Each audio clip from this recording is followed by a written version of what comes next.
The Kaiser Family Foundation presents health08.org, election news, analysis, and events.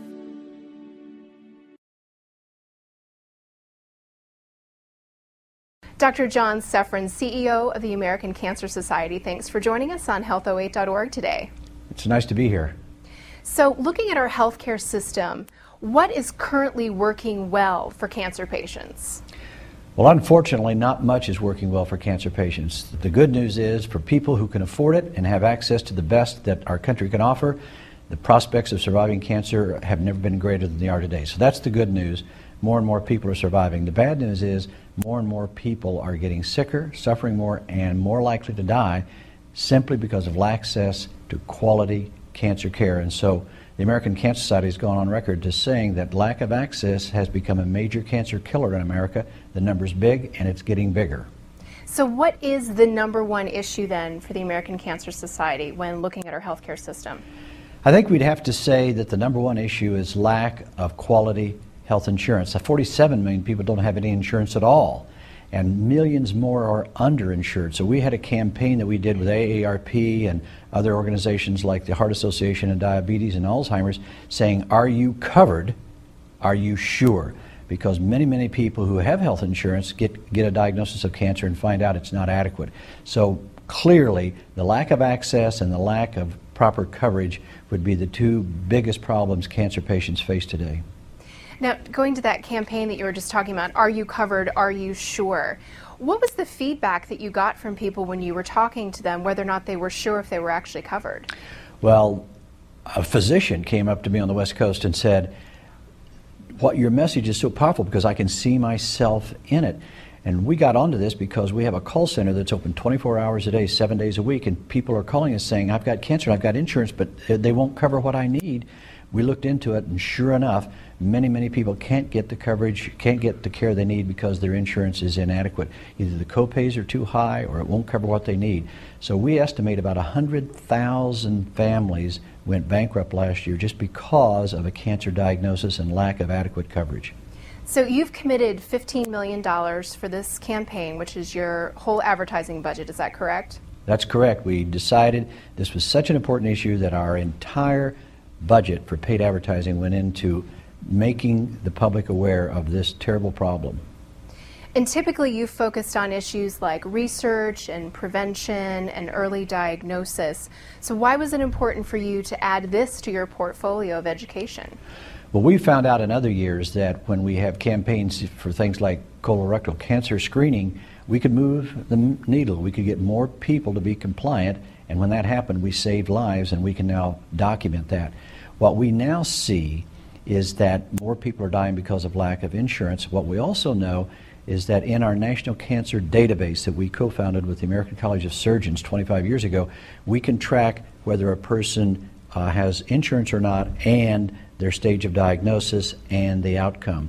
And what we have found out is that a woman without health insurance with stage 1 breast cancer is more likely to die than a woman with stage 2 breast cancer with insurance. So we know it's not just the early detection piece, which is very important, but it's also the treatment you get depending on what the quality of your health insurance. So we're saying, and through this paid media campaign, that we want everybody to have access to adequate, affordable, available health insurance that's administratively simple.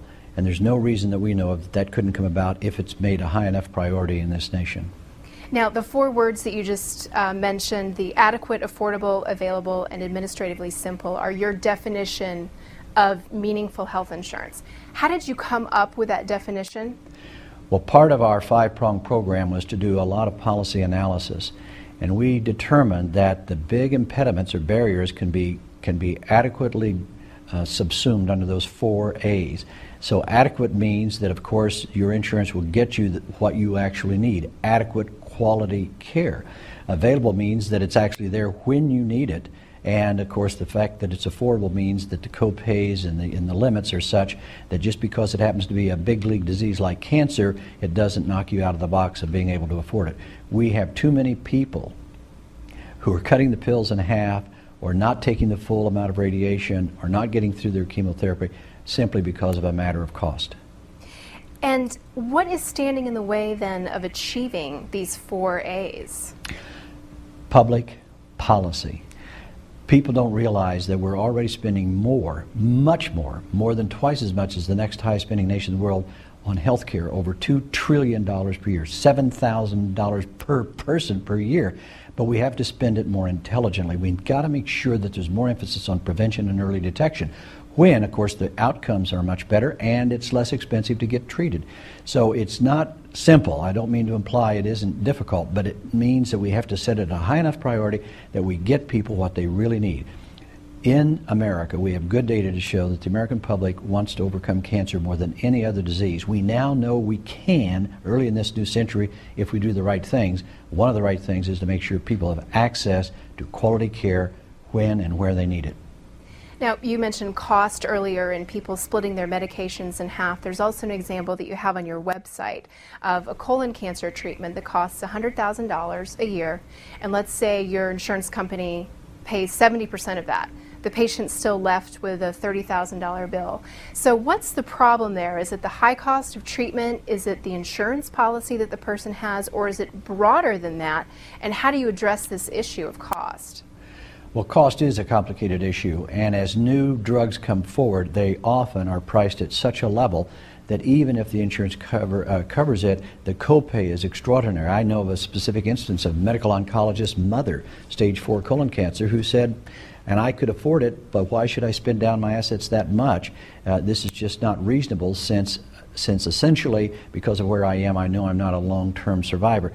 So it becomes a complicated issue, but without any question, people are not benefiting from the research that has developed new compounds that can help them.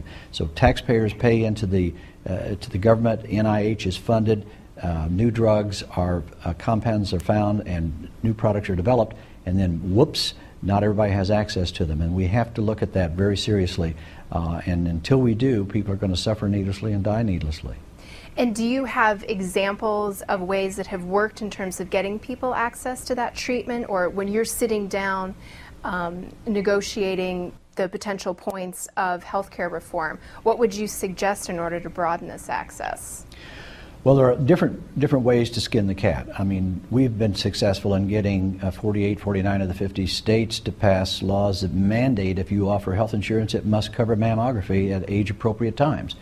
That's not the best way to do it, but that's one way to do it. But we think a better way to do it would be to get around a table and say, you know, what is the kind of quality care that really will change the level of public health in this nation? What do people need, and how can we make sure that any health insurance they have, whether it's a government health insurance through Medicare or whether it's private health insurance, covers the kinds of things that can keep people healthy the longest period of time. It's the only hope for this nation as we look way down the road, because it's an aging population. And so there's no question but what more and more people are going to have chronic diseases. If you develop a chronic disease and manage it well, it's a whole different scenario than if you don't. In this country, we don't do a good job of that, and we have to change the healthcare system to accommodate the growing population that's older with chronic diseases.